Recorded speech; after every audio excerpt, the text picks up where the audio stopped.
इनका ध्यान रखना जी, वो एक वो कैमरा अपना बस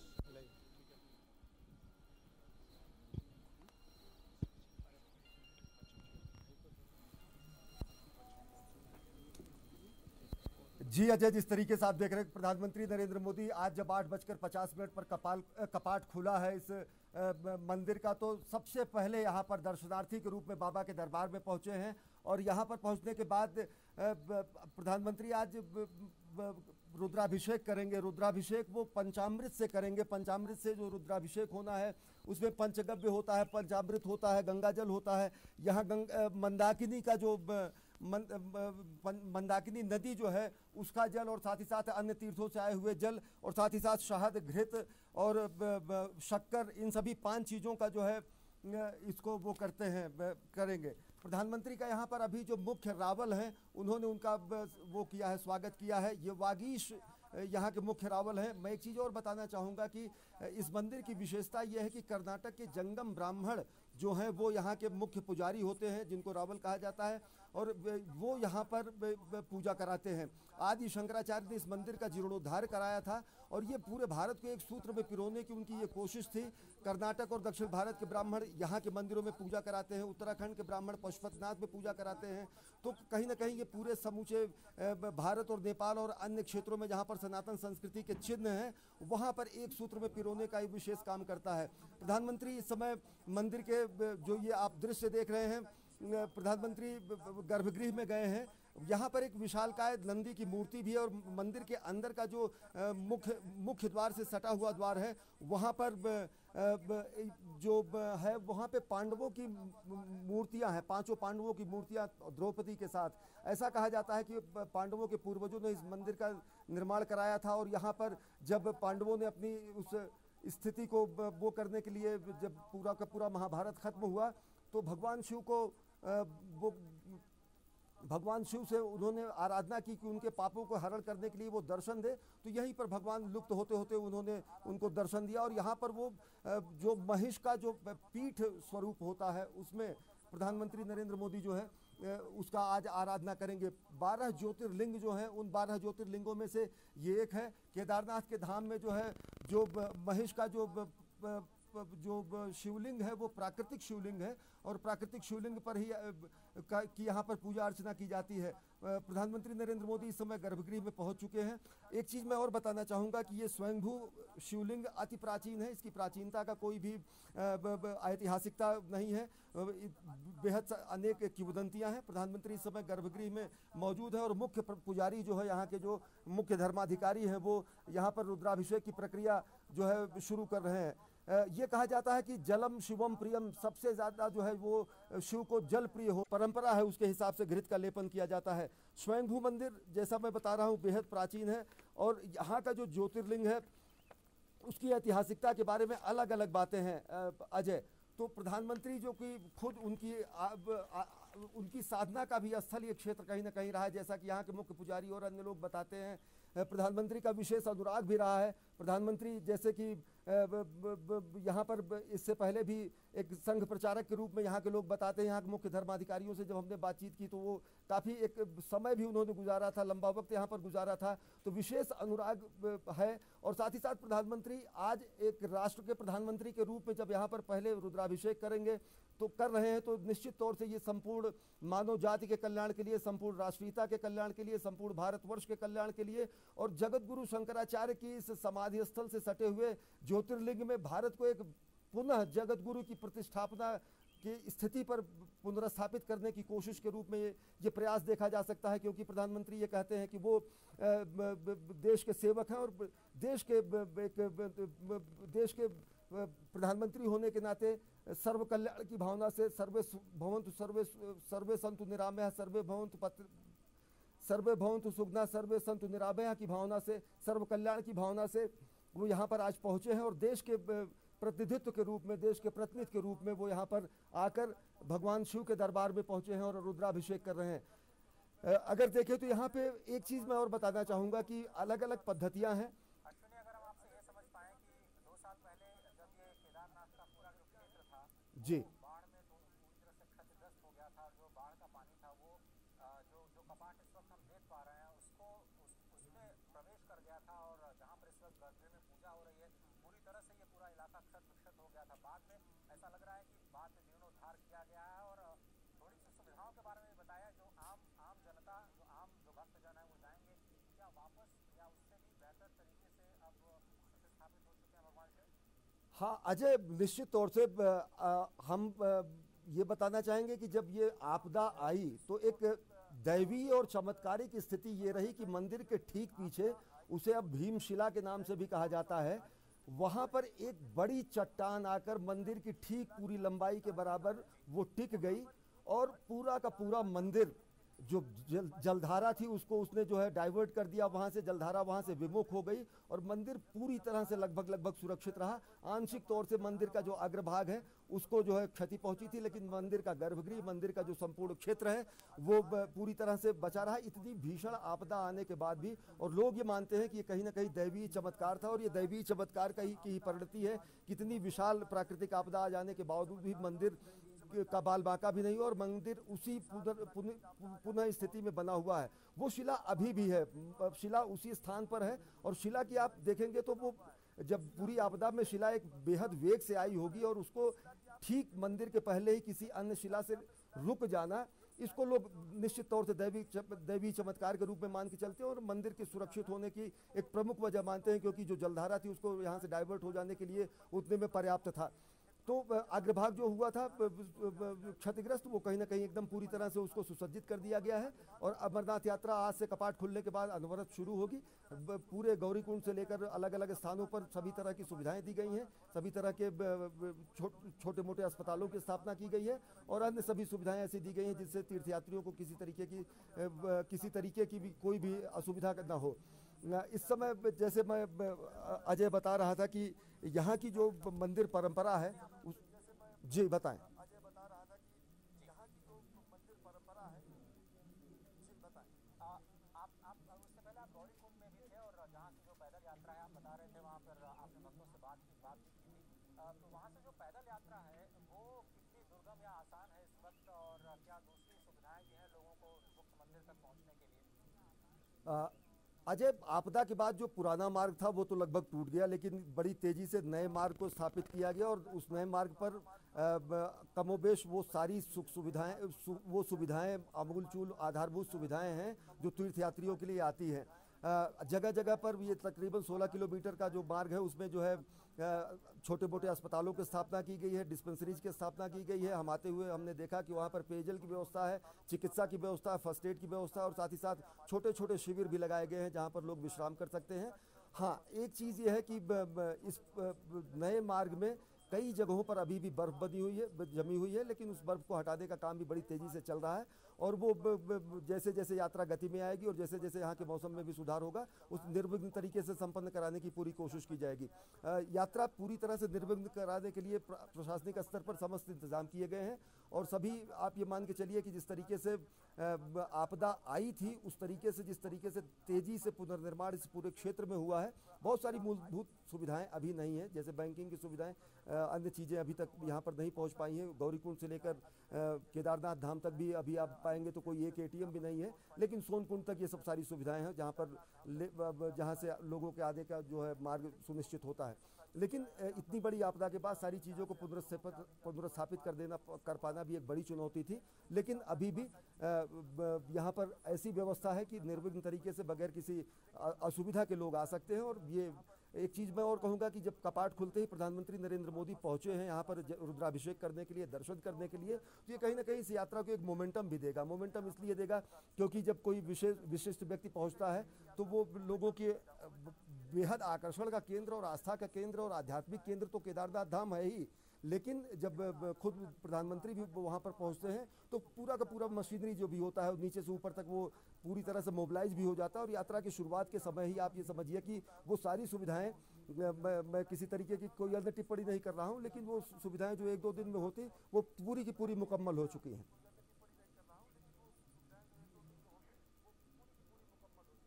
अगर मैं आपसे ये समझना चाहूँ कि इस वक्त आप कितने लोगों को देख पा रहे हैं, कितनी संख्या में भक्त जब पहले दिन वहाँ पहुँचे हैं और रोजाना कितनी भीड़ रहती है, और वहाँ पर जब आप मंदिर पहुँच जाते हैं इसके बाद का क्या कार्यक्रम होता है, किस तरह से लोगों को पूजा अर्चना करने के लिए जो वहाँ का प्रशासन है वो इस तरह से अजय देखिए,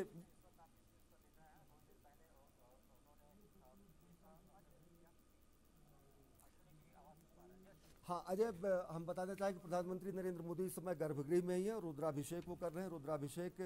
की प्रक्रिया पूरी तरह से चालू है। और जो हम एक चीज़ और बताना चाहेंगे कि रुद्र के जो अलग अलग अवतार हैं उसमें रुद्र की स्थिति जो है वो सबसे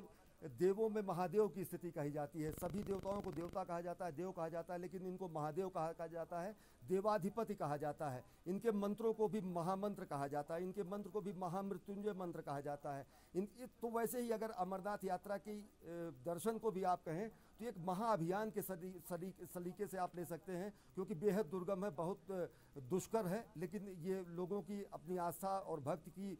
और अपनी उनकी संकल्प शक्ति की परीक्षा भी लेता है। लेकिन निश्चित तौर से जैसे जैसे आप कदम दर कदम, किलोमीटर दर किलोमीटर आप धाम की तरफ बढ़ते हैं और चुनौतियों पर आप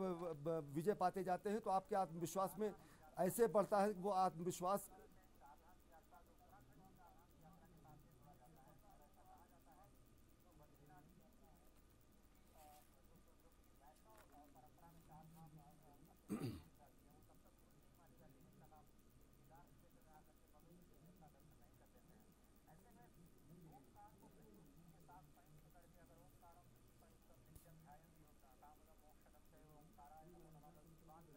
जी संयुक्त करने की जो परंपरा है या सभी को एक साथ लेकर के जो चलने की परंपरा है, इसके तहत प्रधानमंत्री ने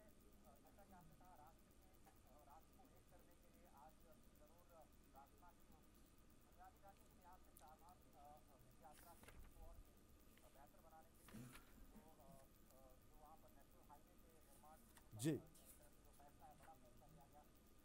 बार बार आप जिक्र कर रहे हैं शंकराचार्य का, बार बार आप जिक्र कर रहे हैं वहाँ के यहाँ की बातचीत संस्कृति और सभ्यता का, आम जनता के पास मैं समझना चाह रहा हूँ कि जब आप पहुँचते हैं वहाँ पर एक आम भक्त के रूप में तो आपको कौन कौन सी सुविधाएं मिलती हैं, क्या कुछ प्रक्रिया होती है और किस तरह से आप पूरे दिन को आप वहाँ बिता सकते हैं अगर आप यात्रा के लिए जा रहे हैं। अजय, सबको सबसे पहले एक बायोमेट्रिक रजिस्ट्रेशन कराना पड़ता है जिससे उनकी पहचान निश्चित हो जाती है और सभी तरीके की सुविधाएं और आगे की सुविधाओं का निर्धारण उसी आधार पर होता है। और जिस तरह से कि चार धाम यात्रा की आप बात कर रहे हैं, यमुनोत्री, गंगोत्री, बद्रीनाथ, केदारनाथ, ये पूरी यात्रा है, ये एक तरीके से आप समझें तो पूरे उत्तराखंड के अर्थव्यवस्था की रीढ़ है। सबसे पहले यमुनोत्री से यात्रा शुरू की जाती है, गंगोत्री सब आते हैं, उसके बाद केदारनाथ आते हैं और बद्रीनाथ का दर्शन का तब तक सफल नहीं माना जाता है जब तक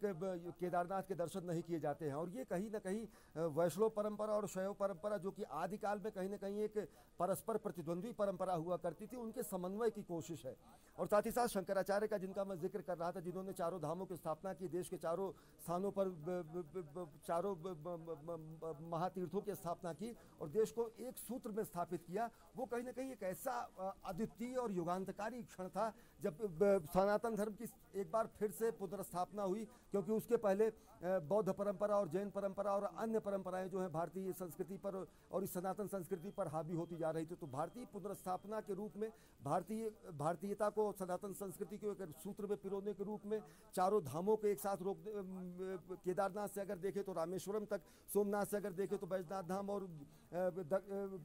सुदूर पूर्व तक अलग अलग जगहों पर सभी धामों की स्थापना करके भारत को एकता के सूत्र में तो पिरोया ही गया, साथ ही साथ वो परंपरा और जो अलग हमारी विविध सांस्कृतिक विरासत है उनका भी सम्मिश्रण कहीं ना किया गया। दक्षिण के ब्राह्मण अगर आकर उत्तर भारत में केदारनाथ में पूजा करते हैं और यहाँ के ब्राह्मण अगर नेपाल में पूजा करते हैं, यहाँ के ब्राह्मण उत्तराखंड के ब्राह्मण अगर दक्षिण भारत के मंदिरों में जाके पूजा कर सकते हो, तो आप सोच सकते हैं कि कितनी बड़ी समन्वयकारी सोच थी और कितना बड़ा ये सांस्कृतिक समन्वय का प्रयास था और एक समुच्चय का प्रयास था कि जिससे सांस्कृतिक सनातन संस्कृति का जो प्रादुर्भाव है उसकी पुनर्स्थापना दोबारा की जा सके और जो कि बखूबी हुई और बखूबी हर तरीके से हो भी रही है। चारधाम यात्रा की अगर बात करें तो मैं ये कह रहा था कि पूरे उत्तराखंड के लिए पर्वतीय क्षेत्र है तो अर्थव्यवस्था की रीढ़ है और इस क्षेत्र के लोगों के लिए सामाजिक, धार्मिक, पौराणिक, आध्यात्मिक उन्नयन के साथ ही साथ ये आर्थिक दृष्टिकोण से बेहद ही महत्वपूर्ण है, जो कि इन लोगों की इस क्षेत्र की अर्थव्यवस्था को निर्धारित करती है। मौजूदा सरकार ने चारधाम यात्रा के लिए एक बड़ा पैकेज देके चारधाम यात्रा के लिए ऑल वेदर रोड की भी स्थापना करने की शुरुआत कर दी है और वो शुरुआत हो भी गई है। और इन धामों को जुड़ने से और ऑल वेदर रोड यहाँ पर स्थापित होने से यात्रा तो बढ़ेगी, साथ ही साथ यहाँ की अर्थव्यवस्था और यहाँ के पर्यटन और अन्य सुविधाओं को भी वो होगी, विस्तार होगा। इस समय प्रधानमंत्री का अलंकरण किया जा रहा है, जो मुख्य पुजारी है, जो मुख्य धर्माधिकारी हैं, वो उनका अलंकरण कर रहे हैं यहाँ पर शाल के उनको भेंट करके और उस समय प्रधानमंत्री का वहाँ पर अभिवादन किया जा रहा है। जी वहाँ पहुंचे हैं और प्रधानमंत्री के बाद जो लोग दर्शन करेंगे, थोड़ा सा वहाँ का जो नज़ारा है वो आपके जरिए हम समझ पाएं। अजय, तकरीबन कल गौरीकुंड से चलने वाले यात्रियों की संख्या लगभग 2000 के आसपास थी। आज कपाट 8:50 पर खुला है। लोगों की लालसा ये होती कपाट खुलते ही भगवान केदारनाथ जी का दर्शन करें और ये यात्रा अब धीरे धीरे शुरू होगी और पूरी की पूरी यात्रा जो है आने वाले दिनों में और ज़्यादा गति पकड़ेगी और ज़्यादा इसमें त्वरण दिखेगा और ज़्यादा इसमें मोमेंटम दिखेगा। अभी प्रधानमंत्री की इस दर्शन कार्यक्रम के बाद जनसामान्य की यात्रा शुरू होगी और साथ ही साथ यहाँ पर जो पूरे का पूरा एक छोटा सा टाउन है, नगर पंचायत इसको कह सकते हैं। केदारनाथ धाम वास्तव में एक नगर पंचायत है और लगभग 1.5 किलोमीटर 2 किलोमीटर के विस्तार में ये घाटी है। 3 तरफ से ये पहाड़ों से घिरा हुआ है। सारी सुख सुविधाएं यहाँ पर सारी व्यवस्थाएं की गई हैं। अस्थायी टेंट की व्यवस्था की गई है और स्थानीय प्रशासन इस यात्रा को निर्विघ्न संपन्न करने के लिए कोई भी कोर कसर नहीं छोड़ रहा है। जैसा आप दृश्यों में देख पा रहे होंगे अजय, प्रधानमंत्री का अलंकरण किया गया, अभिवादन किया गया वहाँ के मुख्य पुजारी जो है, जो मुख्य धर्माधिकारी हैं उनके द्वारा और शाल भेंट करके और इस जो रुद्राभिषेक की जो पूजा अर्चना की जो प्रक्रिया है, इस समय उनका जो भस्म है, अभी हम लोग मंदिर के अंदर गए थे तो एक विशेष भस्म का लेपन किया जाता है जो यहाँ के मुख्य रावल हैं उनके द्वारा और ये अलंकरण के लिए और सम्मान के स्वरूप में उन्हें शाल दिया गया और अभी इस समय चंदन और यहाँ के भस्म का जो है उनके माथे पर लगाया जा रहा है, उनके ललाट पर लगाया जा रहा है और कुछ अन्य जो रुद्राक्ष की मालाएं हैं और अन्य चीज़ें हैं जो प्रसाद स्वरूप यहाँ पर दी जाती हैं विशिष्ट अतिथियों को, वो इस समय मंदिर प्रशासन द्वारा दिया जा रहा है। तो निश्चित तौर से आप ये समझ सकते हैं कि एक कपाट खुलते ही देश के प्रधानमंत्री का यहाँ पर आना एक पूरे देश के लिए एक बड़ा संदेश है कि यहाँ पर केदारनाथ धाम लोग ज़्यादा से ज़्यादा पहुँचे और जिस तरीके से उत्तर दक्षिण पूरब पश्चिम सोमनाथ से लेकर सुदूर पूर्व तक और केदार धाम से लेकर रामेश्वरम तक संपूर्ण भारत को जो है एक सूत्र में पिरोने का काम किया गया है। और सभी धर्मों के सामंजस्य की भी अगर देखें तो कहीं ना कहीं एक झलक उसमें दिखती है, हमारी जो बहुविध संस्कृति है उसको देखते हुए। तो उसमें इस सनातन संस्कृति के प्रमुख तीर्थों में जो कि ज्योतिर्लिंग 12 ज्योतिर्लिंगों में से एक ज्योतिर्लिंग केदारनाथ धाम है, यहाँ भी पहुँचना लोगों की एक अभिलाषा होती है, अपने जीवन काल की अभिलाषा होती है। तो निश्चित तौर से प्रधानमंत्री नरेंद्र मोदी के यहाँ आज पहुँचने से ही, कपाट खुलने के ठीक तुरंत बाद पहुँचने से ही इस यात्रा को गति देगा। इस समय प्रधानमंत्री गर्भगृह में ही भगवान केदारनाथ के सामने नतमस्तक हैं और कहीं ना कहीं विश्व बंधुत्व के लिए और सर्वजन कल्याण के लिए, सर्वजन हिताय के लिए और सर्वे भवन्तु सुखिनः सर्वे सन्तु निरामयः सर्वे भद्राणि पश्यन्तु माँ कश्चित् दुर्भाग् भवेत्, इन भावनाओं को आत्मसात करते हुए विश्व बंधुत्व और अब विश्व कल्याण के लिए, मानवता के कल्याण की भावनाओं को निश्चित तौर से एक राष्ट्र के जनप्रतिनिधि के रूप में, प्रधानमंत्री के रूप में इस समय यहाँ पर पहुँचे हैं और भगवान श्री केदारनाथ के धाम में अपने पूजा अर्चना कर रहे हैं। और राष्ट्र को एक कहीं ना कहीं अगर प्रधानमंत्री का अगर अजय देखें तो संबोधनों में एक बात दिखती है, वो कहते हैं कि जगत गुरु की वो स्थिति जो है भारत की पुनर्स्थापित करने की कोशिश की जानी चाहिए, जिसके लिए वो प्रयासरत भी हैं। तो जगत गुरु की वो स्थिति थी जब भारत के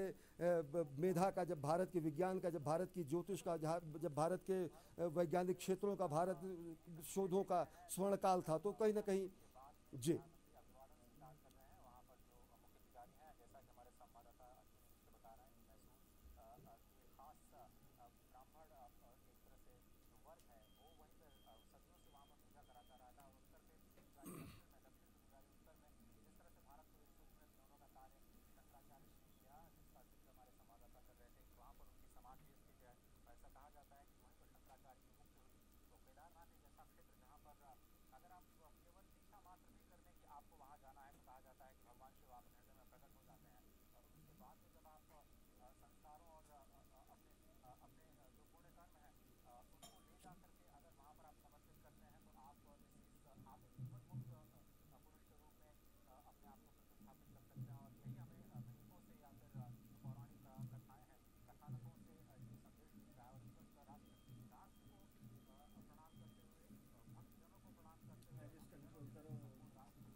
अजय इस समय प्रधानमंत्री प्रदक्षिणा के लिए जा रहे हैं।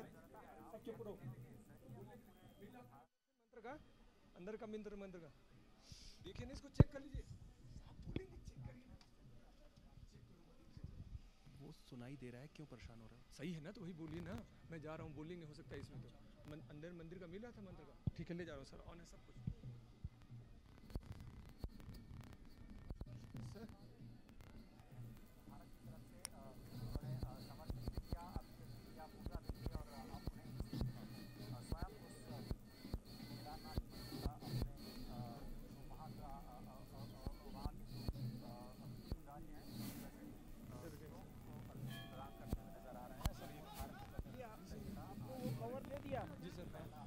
बस दे दिया, डाल दिया मैंने वहीं पे, डाल दिया अंदर ही डाल दिया। नहीं कोई बात नहीं, आप हटे वहीं जो दान पर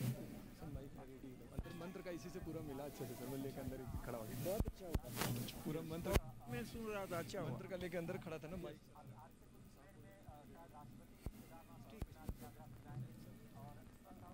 आगे खड़े रहो, मैं खड़ा हूँ सब अपने हाथ में लेकर।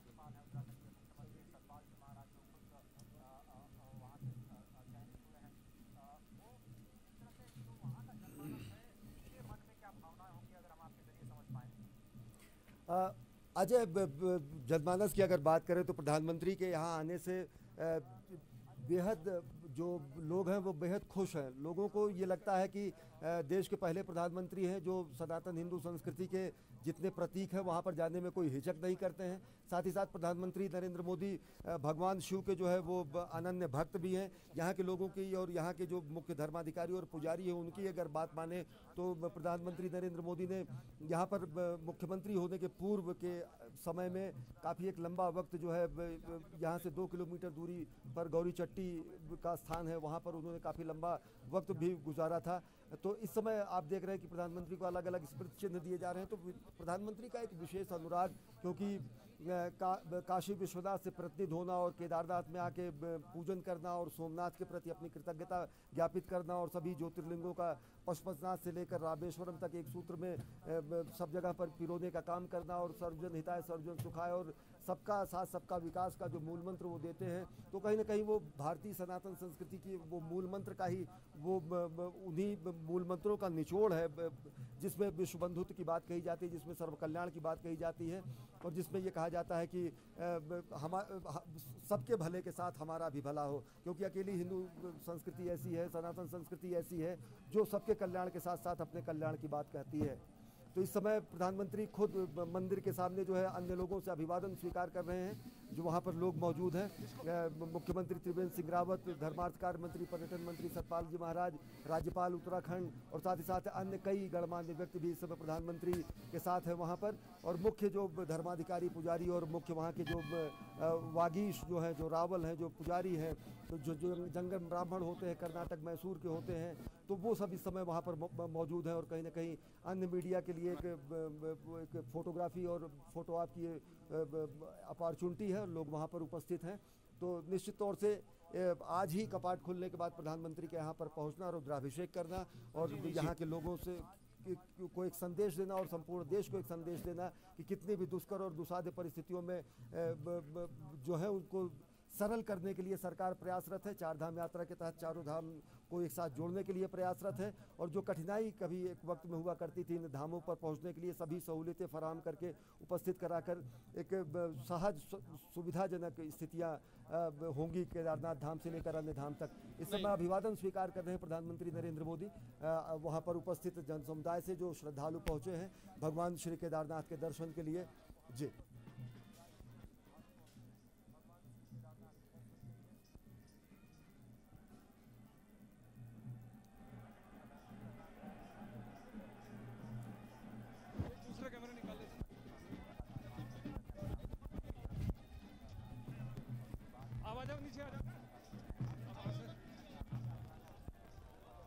एक मिनट सर, आ जाओ 1 मिनट।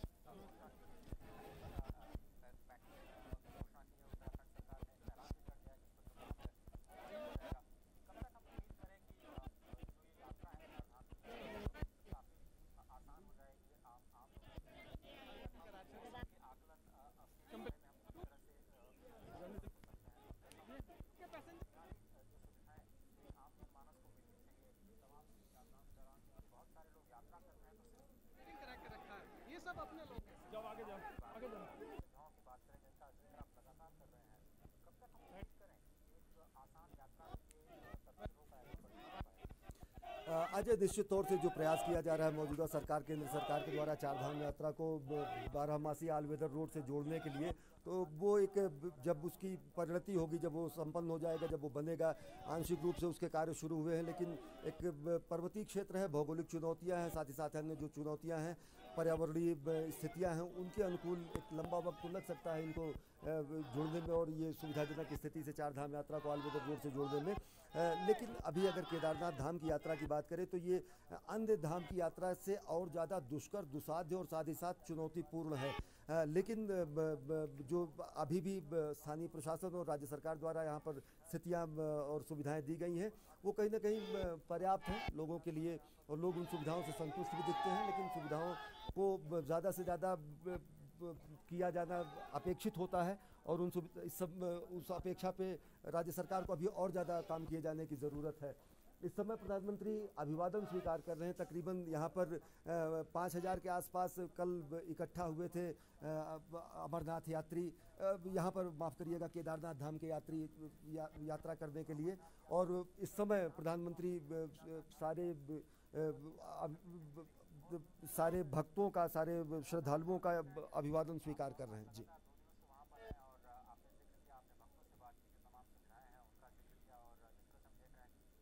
मंदाकिनी के पवित्र तट पर ये जो केदारनाथ का मंदिर है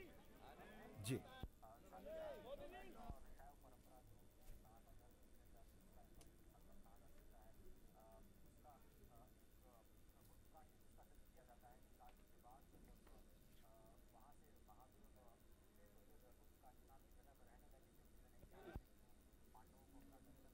जी और वो जानते थे कि अगर उन्हें दर्शन अब देंगे तो उन्हें क्षमादान देना पड़ेगा लेकिन बाद में फिर से पांडव उनका पीछा करते हुए पहुंचे तो कुछ काशी को भी छोड़ करके वो केदारनाथ पहुंचे। काशी में गौरी कुंड है जहाँ पर लोग स्नान करते हैं जहाँ पर भगवान गणेश का प्रादुर्भाव स्थल कहा जाता है वो वहाँ से निकले हुए हैं और अगर कोई रात में रुकना चाहे वहाँ पर कोई भक्त तो उसके लिए क्या सुविधाएं हैं यहाँ पर इस वक्त आप केदारनाथ धाम में तो अस्थायी टेंट बनाए गए हैं, कुछ परमानेंट स्ट्रक्चर्स भी हैं, काफ़ी ज़्यादा उनका जीर्णोद्धार भी किया गया है क्योंकि आपदा के बाद कुछ क्षतिग्रस्त भी हो गए थे। और अस्थायी टेंट अगर आप देखेंगे तो यहाँ से लेकर तकरीबन 4-5 किलोमीटर नीचे तक अलग अलग स्थानों पर जहाँ पर पहाड़ों को थोड़ा समतल करके एक समतल स्थान दिया जा सकता है वहाँ पर अस्थायी टेंट बनाए गए हैं। लेकिन अस्थायी टेंट अगर आप समझ रहे हैं तो इस तरीके से इस यहाँ पर भीषण सर्दी होती है, अभी भी यहाँ पर तापमान बेहद कम है, तो ऐसी स्थितियों में एक बड़ा स्थायी निर्माण कार्य किया जाना अपेक्षित महसूस होता है। लेकिन जो भौगोलिक चुनौतियाँ और पर्यावरणीय चुनौतियाँ और साथ ही साथ 6 महीने के लिए जब कपाट बंद हो जाता है जी बिल्कुल सूरज की किरणें वहाँ के पर्वतों को दिखाई दे रही हैं। आप दृश्य में पहुँचा पा रहे हैं अगर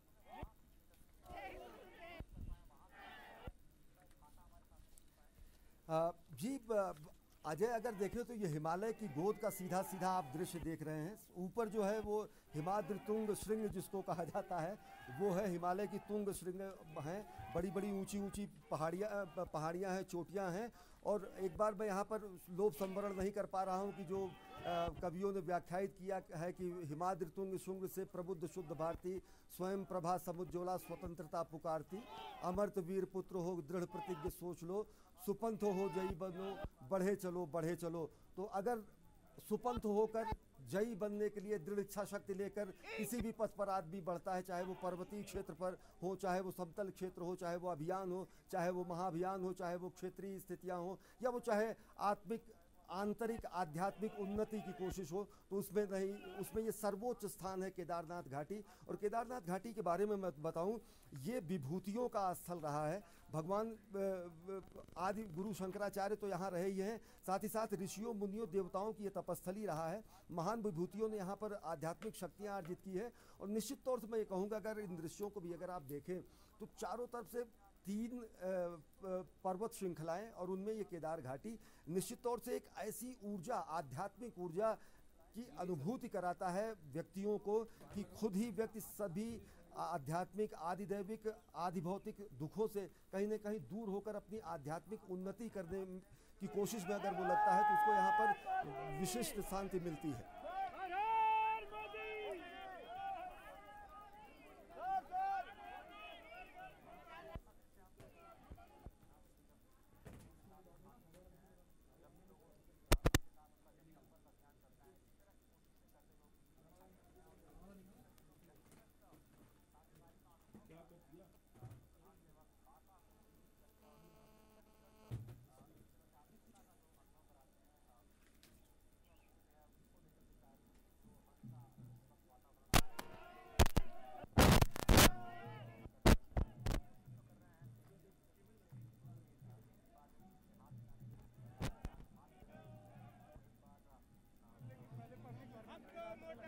जी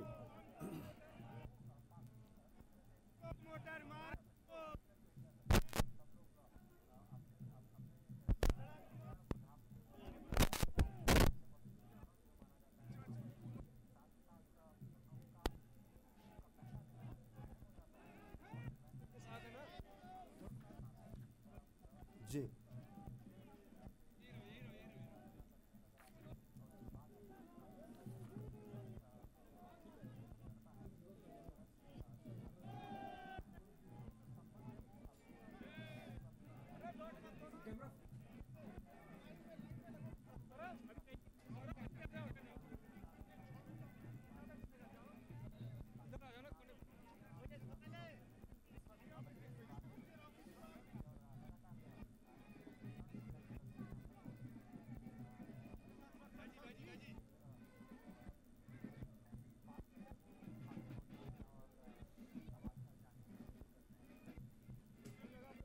निश्चित तौर से बेहद ये अनौपचारिक शैली है प्रधानमंत्री नरेंद्र मोदी की, और ये अनौपचारिक शैली उन्हें विशिष्ट बनाती है और ये विलक्षण बनाती है। लोग जनसामान्य, जब प्रधानमंत्री अपने हिसाब से अपने खुद मुंह से ये कहते हैं जनसेवक, तो जनता इस तरीके की, जब जनता की अनुभूति होती है, जनता को जब प्रधानमंत्री का इस तरीके से साक्षात्कार होता है, जनता जब उनको कहीं औपचारिकताओं से बधी हुई नहीं पाती है, अनौपचारिक तरीके से अपने बीच में पाती है, और वो जो संवाद कायम होता है, तो वो प्रधानमंत्री की अपनी विलक्षण संवाद स्थापित करने की क्षमता तो है ही, साथ ही साथ वो जनता को भी ऊर्जस्वित करती है। और जनता ये मान के चलती है कि प्रधानमंत्री अगर ये कहते हैं कि वो जनता के बीच के एक जनसामान्य से उभरे हुए जनसामान्य व्यक्तियों की तरह से एक असामान्य उपलब्धि धारण करते हुए अगर प्रधानमंत्री के पद पर पहुँचे हैं, तो उनका काम जनता का सेवा करना ही है, और वो जनता के हर दुख दर्द से वो उनके निराकरण के लिए, उनके निवारण के लिए प्रयासरत है। तो जो ये बेलौस शैली है, जो अनौपचारिक शैली है, जो कि कहीं ना कहीं सुरक्षा चुनौतियां भी इनमें आती हैं, लेकिन इन सबको दरकिनार करते हुए प्रधानमंत्री नरेंद्र मोदी जनसामान्य से जो ये संवाद कायम करते हैं, निश्चित तौर से वो प्रधानमंत्री के लिए एक सुखद अनुभूति तो होती है, लेकिन जनता के लिए वो यादगार क्षण होता है, वो अविस्मरणीय क्षण होता है, वो ऐसा पल होता है कि जिसको लोग अपने जहन में, अपने मस्तिष्क में अनंत काल के लिए उसको सजोए रखते हैं। और ये सेल्फी खींचने की जो लोगों की अपनी परंपरा है, उसको कहीं ना कहीं तस्वीरों में कैद करके चिरस्थायी बनाने की कोशिश करते हैं। ये मंदिर के ठीक सामने, अजय मैं बताऊं कि नंदी की एक मूर्ति है, वहाँ से आए हैं प्रधानमंत्री, और मंदिर के ठीक द्वार पर उन्होंने इस समय वो किया है, अपना नतमस्तक हुए हैं, और इस समय नंदी की मूर्ति की वो प्रदक्षिणा कर रहे हैं। और नंदी जो कि जिसको आप कहते हैं कि नंदीश्वर के रूप में भगवान शिव की भी जो है वो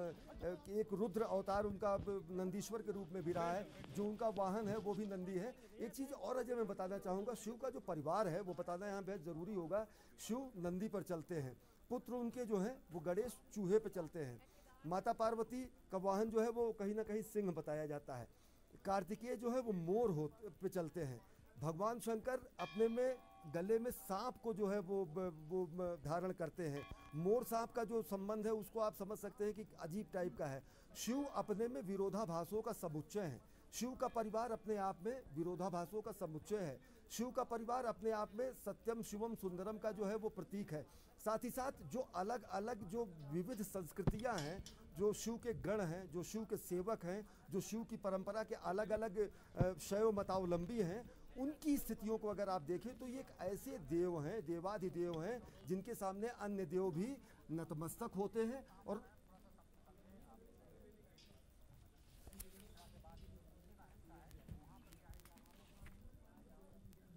नहीं अजय, पांडवों की मूर्तियां ठीक एकदम, पांडवों की मूर्तियां मंदिर के गर्भगृह के ठीक सामने का जो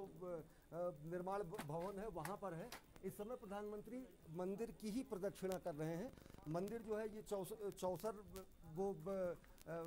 एक चौसर पत्थर पर बना हुआ है और काफ़ी ऊंचा मंदिर है ये। और ये इस मंदिर की ऊंचाई अगर देखें तो 80 फुट के आसपास है और ये एक विशाल चौकोर चबूतरे पर खड़ा है। और ये मंदिर की प्रदक्षिणा इस समय प्रधानमंत्री नरेंद्र मोदी कर रहे हैं। और ये परंपरा है कि आराधना के बाद जो प्रदक्षिणा है वो कहीं ना कहीं संपूर्ण आराधना का और पूजा अर्चना को जो है संपूर्ण करने का प्रतीक होता है। तो भगवान शिव की रुद्राभिषेक करने के बाद, जनता का अभिवादन स्वीकार करने के बाद अब प्रधानमंत्री नरेंद्र मोदी इस समय मंदिर की प्रदक्षिणा कर रहे हैं। और मंदिर की प्रदक्षिणा करते हुए कहीं ना कहीं ये जो पूरा का पूरा जो उनका दर्शन है, जो उनका जो पूजा का कार्यक्रम है वो कहीं ना कहीं संपन्न होगा। उनके साथ इस समय मुख्य जो यहाँ के वागीश जो जिनको मैं बता रहा हूँ कि दक्षिण भारतीय ये ब्राह्मण होते हैं, जंगम ब्राह्मण होते हैं, वो हैं मुख्य धर्माधिकारी हैं, साथ ही साथ प्रशासनिक अधिकारी हैं। और अन्य देख रहे हैं कि आप जो यहाँ की वेशभूषा है, जो परंपरागत वेशभूषा है यहाँ के धार्मिक मतावलंबियों की, वो उसको धारण किए हुए प्रधानमंत्री नरेंद्र मोदी इस समय मंदिर की प्रदक्षिणा कर रहे हैं। तो प्रदक्षिणा जो है सभी धामों का जो है आप ये समझे कि पुण्य एक साथ हासिल कर लेने की जो है वो कवायद होती है। सारा का सारा जो फल जो होता है वो प्रदक्षिणा से ही हासिल हो जाता है। ये भी बताना वो होगा कि जब सभी देवताओं की बात हुई तो सब देवताओं ने ये कहा गया कि सब पूरा ब्रह्मांड का चक्कर लगा के जब सबसे पहले अगर आए तो वही सबसे बड़ा देवता माना जाएगा। तो गणपति ने माता पिता की ही प्रदक्षिणा करके ही सबसे बड़े देवता के का स्वरूप धारण कर लिया था। तो आप ये समझिए कि प्रदक्षिणा जो मार्ग होता है वो प्रदक्षिणा कहीं ना कहीं मंदिर की प्रदक्षिणा सभी धामों की प्रदक्षिणा के रूप में माना जाता है। और वो प्रदक्षिणा मार्ग करने के बाद, वो प्रदक्षिणा करने के बाद प्रधानमंत्री नरेंद्र मोदी इस समय मंदिर परिसर से निकलने के लिए इस समय अग्रसर हो रहे हैं। और अब ये निश्चित तौर से आप ये समझे कि ये जो केदारनाथ धाम है और केदारनाथ की जो यात्रा है, आज कपाट खुलने के बाद से ही प्रधानमंत्री का यहाँ पर पहुँचना और यहाँ पर रुद्राभिषेक करना इस यात्रा को तो गति देगी ही, साथ ही साथ इस पूरे उत्तराखंड और पूरे सनातन संस्कृति के साथ साथ पूरे जो देश की जो राष्ट्र निर्माण की जो बात होती है, जो राष्ट्र की बहुविध संस्कृति के आत्मसात करने की बात होती है, जो संस्कृतियों के समन्वय की बात होती है, तो उसमें भी ये यात्रा कहीं ना कहीं एक मील का पत्थर मानी जाएगी और एक विशिष्ट स्थान इसका लिया जाएगा। सामान्य रूप से इस समय प्रधानमंत्री नरेंद्र मोदी वहाँ उपस्थित राज्य के लोगों से, जो राज्य के मंत्री और अन्य पदाधिकारी हैं, उनसे मुखातिब हैं। और ये अब वहाँ से हेलीपैड की तरफ प्रधानमंत्री अग्रसर होंगे और केदारनाथ धाम के परिसर से इस समय प्रधानमंत्री अग्रसर हो रहे हैं। अजय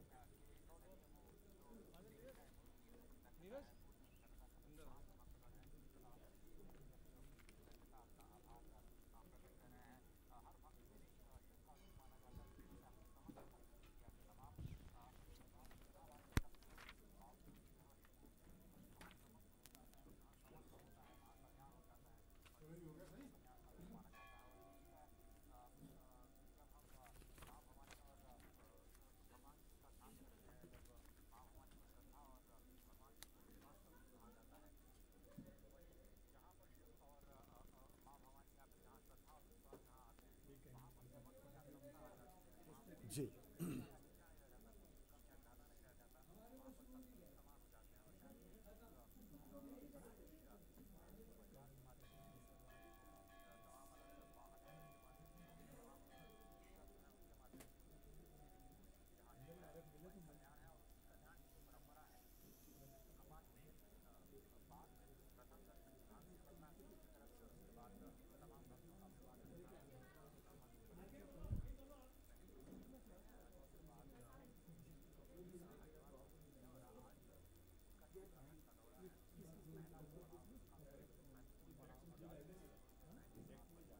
जी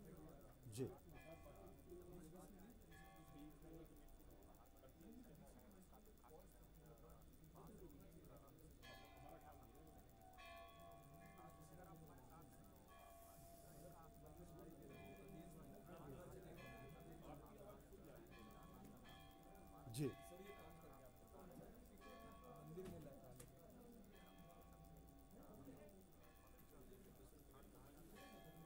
जी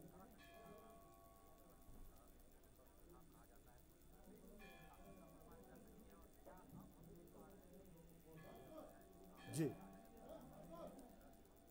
प्रवेश कर रही है। जी